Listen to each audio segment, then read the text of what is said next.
You're not failing, you're just being drained by things you can't see. Find out what's really exhausting you in 2 minutes or less.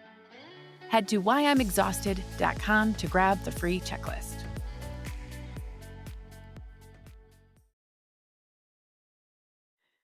Well, hey there, friend. In this episode, we're talking about something that might sting a little at first, but if you stick with me, it could change everything. Let's talk about rescue, because if you're anything like most midlife women, you've been told you just need more support. You need more rest. You need more help. And don't get me wrong, those things do matter, but they're not what's keeping you stuck. So what is? Well, we're going to unpack it on this episode of the Intentional Midlife Mom podcast. Let's get started.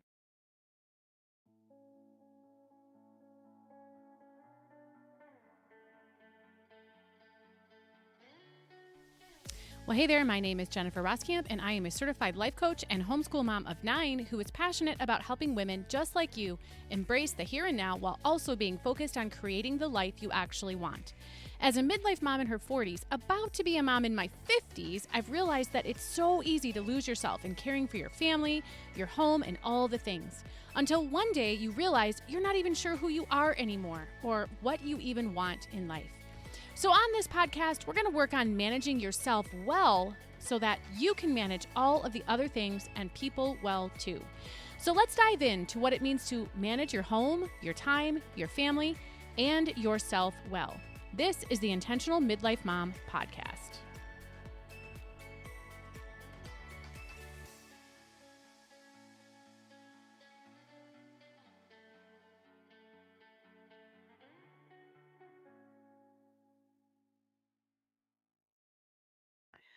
All right, friend. Well, we are going to talk about what is really keeping midlife women stuck these days. It's not the fact that you need support. It's not the fact that you need more rest. It's not the fact that you need more help. Those things can all be 100% true. However, it's not a lack of these things, or it's not a lack of an adequate amount of these things that is keeping you stuck. And what is then, right? What's keeping you stuck is the belief that your peace depends on who shows up for you. So let me ask you, what happens if they don't? What if your husband doesn't notice what needs to be done?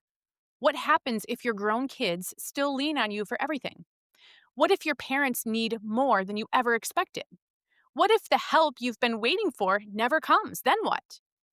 This isn't about giving up hope. It's about taking your power back, because your life doesn't have to change for it to feel different. When you stop waiting for rescue, that's when you start to carry your life differently.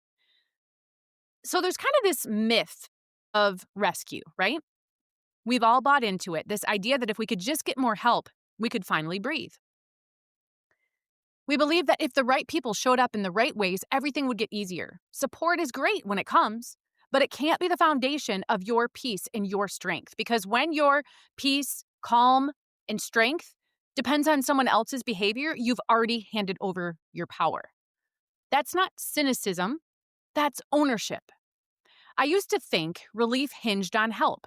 If my family would just pitch in, if my husband would just notice, if my kids would just do their part. But waiting for that left me feeling frustrated and resentful and exhausted, because I had tied my strong, my peace, my calm to something I couldn't ever control, which is other people. You can hope for help, of course you can, but you can't hinge your happiness on it. The help, it might come, but your steadiness can't depend on that. And here's what I've learned in almost 25 years of motherhood, with 9 kids, grandkids, a business, all the chaos that comes with real life. Waiting for someone to rescue you is going to be a losing game every time, not because people don't care, not because they don't want to help, and not because they don't pitch in. But because even when they do pitch in, it's not consistent. It's not reliable, and it's never going to be the thing that makes you feel okay. That has to come from one place and one place only. That has to come from you. So let me tell you about a moment that this really hit home for me. A few years ago, someone close to me made an assumption about my life that was completely wrong. They decided I had it easy. that I didn't understand what real struggle was, that my life was simple compared to theirs. And in all honesty, that stung because they had no idea what I was actually carrying, the invisible weight, the emotional load, the mental tabs I had open 24/7 just to keep everything running. My first instinct was to defend myself, to explain, to prove that they were wrong about me. But then something clicked. Their perception of me had nothing to do with my actual reality. They were seeing their own version of my life, not the truth of it. And I had a choice. I could let their misunderstanding define how I felt about myself, or I could separate what they believed from what I knew to be true.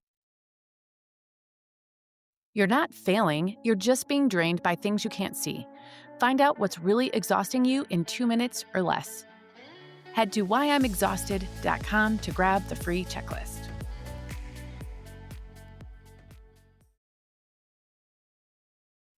That's when I really understood the power of emotional boundaries. Not the kind where you shut people out, but the kind where you separate what someone does from what it means about you.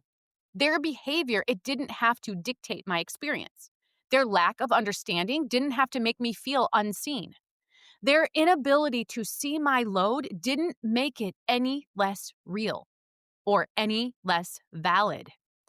Their inability to see my load didn't make it any less real or any less valued.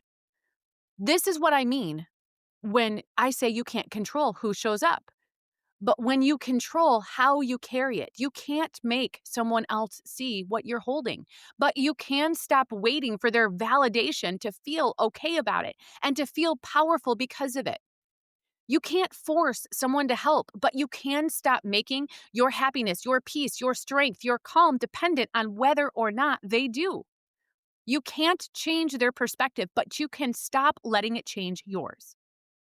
Here's another truth bomb. You can't wait for life to get easier. You have to get better at carrying it. So what does carrying differently look like? Well, when my kids got older, I thought I'd finally have breathing room. But the truth is, the load, it didn't get any lighter. It just changed shape. Now I've got adults. I've got adult relationship with kids. I'm watching them make choices I wouldn't make. I'm holding my tongue when I just want to fix everything. Being there for emotional crises that I can't solve. A business that doesn't run itself, a marriage that needs intention, a body that doesn't bounce back anymore. Aging parents who need more support. I wanted all of it, but wanting something doesn't make it easy. And that's the paradox of midlife. You can love your life and still feel crushed by it. You can be grateful for it and resentful at the same time. You can be proud and bone tired in the same breath. Both things can be true. So the question isn't, how do I make it lighter? The question is, how do I carry it differently? Because here's what I learned. The load didn't get lighter, but it started to feel lighter. It didn't get lighter, but it started to feel lighter. Again, not because anything changed around me, but because I changed how I held it. Sometimes that means lowering the bar on dinner instead of lowering your worth. Sometimes it means saying not today instead of I'll figure it out. Sometimes it means resting before you earn it. That's how you start carrying differently. So let me give you a really practical example. For years, I thought being a good mom meant being available all the time, responding immediately, solving every problem, anticipating every need before anyone even had to ask. But that meant I was exhausted all the time, irritable, running on fumes. And here's the thing, my kids didn't actually need me to be that way. I just thought they did. I thought that's what good mothering looks like. And so I started to ask myself different questions. Does this really have to be done today? Do I have to be the one who carries it or figures it out? What would good enough look like right now? And slowly, with questions like these, things started to shift. I stopped responding to every text immediately. I let my kids figure some of their things out on their own. I lowered my standards on things that actually didn't matter. Not right then. My to-do list, it didn't really shrink, but my resentment did. My circumstances didn't change, but my energy did. I didn't suddenly get more hours in a day, but I stopped wasting them on guilt. You can't always change what you carry, but you can always change how you carry it. Are you sensing a theme here?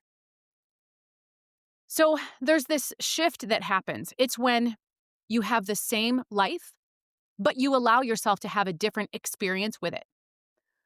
One woman waits for rescue. The other stops waiting and learns to carry it differently. The load doesn't change, but she does. And by the way, relief doesn't start when the help comes.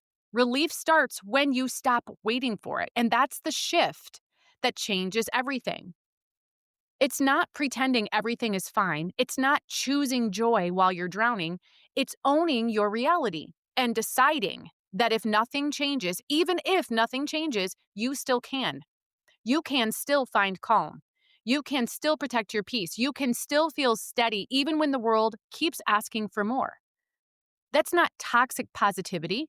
That's maturity. That's wisdom. That's strength. Because here's what most women don't realize: your thoughts about your life matter just as much as the circumstances of your life. I'm actually even going to say that a little bit differently. I'm going to say your thoughts about your life matter just as much or more than the circumstances of your life do. Two women can be living nearly identical lives, same responsibilities, same pressures, same chaos, and one feels buried while the other feels capable. The difference isn't the load, it's how they're thinking about the load. One woman is thinking, this shouldn't be this hard. Everyone else has it easier. I must be doing something wrong. If I were stronger or better or more organized or more put together, this wouldn't feel so heavy. And the other woman is thinking, you know what, this is hard and that's okay.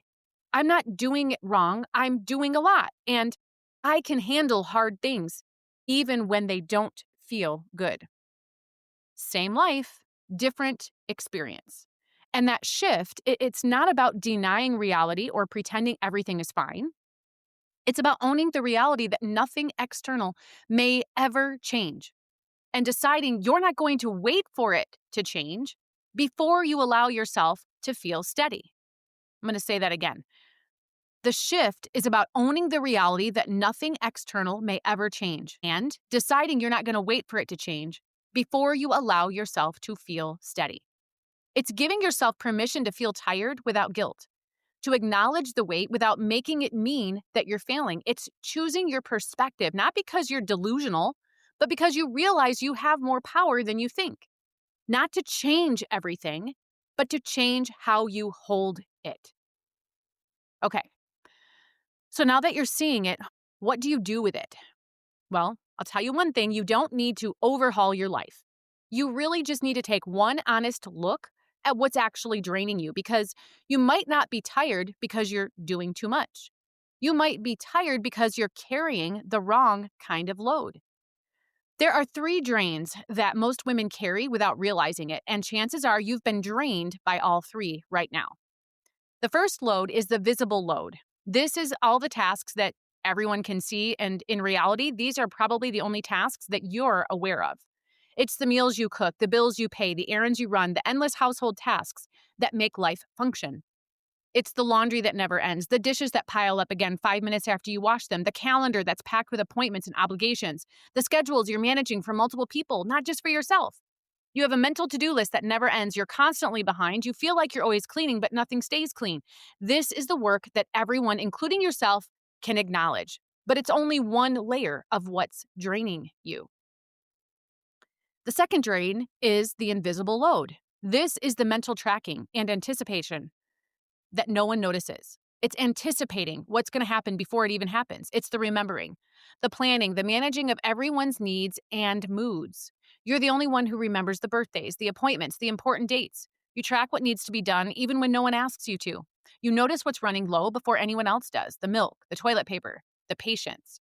You're mentally planning 3 steps ahead while doing your current tasks, and no one realizes how much you're holding in your head all the time at all times. This is the work that's invisible to everyone else and maybe even to yourself, but it's exhausting, and it's exhausting you just the same as the visible load is. The third drain is the emotional weight. This is the guilt, the worry, the resentment, the constant self-questioning that come with being the only one holding it all together. And of course, feelings and emotions. And here's the thing, you absorb other people's moods and stress because you care. You're managing conflict or keeping the peace in relationships. You feel responsible for how other people feel. You carry worry about things that are outside of your control. You stuff down your own emotions just to stay functional. This is the feelings that you carry that aren't even yours, but you're carrying them anyway. Most women are being drained by all three of these things at once. And that's the reason that you are exhausted. It's not because you're failing, but because you're overloaded. So here's your first action step for today. Don't fix anything. Don't schedule anything new. Just grab a piece of paper, grab your notes app, and write down one thing from each one of these three drains that is weighing on you this week. What's one visible task that feels never ending? What's one thing you're mentally tracking that no one else even notices? What's one emotional weight you're carrying that isn't actually yours to carry? That's it. You don't need to solve any of these issues. You just need to see them because clarity is the first step to relief. And if you want to go a little bit deeper, grab my free checklist. It's called Why You're Exhausted and the 3 Things Draining You Most. It's going to take you 2 minutes and it'll show you which drain is hitting you the hardest so that you can finally stop spinning your wheels and start feeling steady again. The link is in the show notes. Before we wrap up, I want to tell you something I wish someone had told me years ago. Strength doesn't mean that you carry it all without breaking. Strength means that you keep showing up even when you feel like you're breaking. It means you admit when it's hard. It means you ask for help when you need it. You rest when you can, but you don't wait for the delivery of any of those things that involve other people. You don't wait for permission and you don't wait for rescue. You don't wait for someone else to notice because the truth is no one is coming to save you. And that's not a tragedy. That's actually an invitation. Here's your invitation to stop waiting, to stop hoping that someone else will make it easier, to stop tying your peace and your strength and your calm to circumstances you can't control. It's an invitation to pick up your own life and carry it differently. Not because you have to do it alone, but because you can do it, even if you are alone. And when you realize that, when you really internalize that truth, that's when you stop feeling powerless. That's when you stop feeling stuck. That's when you reclaim your life, not by changing it, but by changing how you hold it. Well, hey, if you've been living in survival mode, running on empty, trying to hold everything together, wondering why nothing seems to stick, listen up. I created the Intentional Mom planning system for women just like you. It's not just another planner that collects dust. It's a full support system that helps you carry your life differently. Inside it, you'll get my full Chart Your Course framework, survival mode essentials, and quick start tutorials that get you relief in under 30 minutes. You'll finally know what to do first and how to keep your life steady even when it's full. Head to theintentionalmomplanningsystem.com to grab yours. Friend, no one is coming to rescue you, but that's not bad news. That's actually freedom, because the moment you stop waiting for rescue, you take your own power back. You can still find peace. You can still choose steadiness, not because life got easier, but because you got better at managing it. You're not broken. You're just burned out, and there's a steadier way forward. You've got this, not because it's easy, but because you're capable. And you don't have to wait for anyone's permission to start feeling steady and strong again. And with that, take the time to list out these 3 different drains that I gave you. Do this assignment that I gave you today because you deserve that too. And with that, we'll talk again next week.